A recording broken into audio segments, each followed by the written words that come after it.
Naitanong mo na ba hanggang kailan mo mahahawakan ang mga bagay na mayroon ka? Ang katotohanan, hindi natin hawak ang ating buhay. Isang iglap pwedeng magbago ang lahat. Pero bago ka manghinaan, huminga ka ng malalim. Kung naririnig mo ito, meron kang kayamanan na hindi kayang bayaran ng ginto. Huwag kang aalis dahil mauunawaan mo kung gaano ka kayaman sa gitna ng iyong kakulangan. Sa sobrang bilis ng mundo, nalulunod tayo sa ingay. Busy sa pagtatrabaho at paghahangad ng mga bagay na wala pa sa atin. Nakakalimutan nating lahat tayo ay nanghihiram lamang. Akala natin dahil malakas tayo ang may hawak ng manibela. Pero ang buhay ay parang buhangin. Habang pilit mong hinahawakan ng mahigpit, dahan-dahang itong tumatago sa iyong mga daliri. Hindi natin alam kung kailan ang huling hininga o huling pagkakataon na masabi ang mahal kita. Tumingin ka sa salamin. Nakakagalaw ka ba ng walang sakit? Nakakahinga ng hindi kinakapos? Baliwala ang kalusugan hanggat hindi ito nawawala.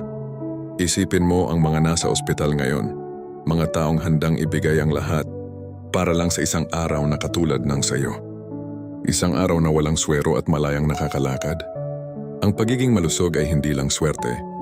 Ito ay himalang dapat ipagpasalamat tuwing pagdilat sa umaga. Higit sa lahat, tingnan mo ang iyong pamilya. Marahil may mga tampuhan pero sila ang iyong sandigan. Sa mundong puno ng pagkukunwari, sila ang tunay na nagmamahal sa iyo. Kung ngayong gabi ay may uwian kang bahay at may makakausap sa hapagkainan, ikaw ay mapalad. Marami ang may salapi pero mag-isa, maraming mayaman pero walang uuwian. Huwag hayaang lumipas ang araw na puno ng reklamo.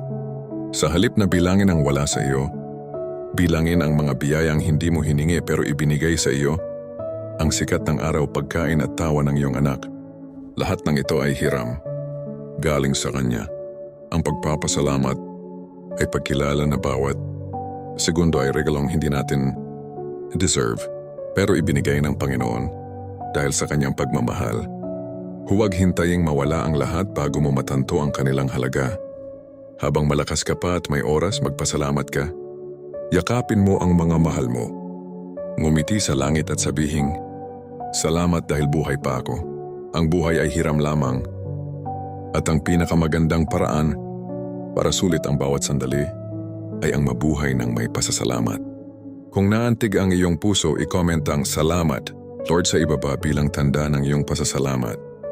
I-share mo ito sa taong kailangang maalala ang ganda ng buhay. I-follow ang page para sa mas marami pang inspirasyon araw-araw. Pagpalain ka ng Diyos. Naway balutin ka ng Kanyang kapayapaan at gabayan ka sa iyong bawat hakbang.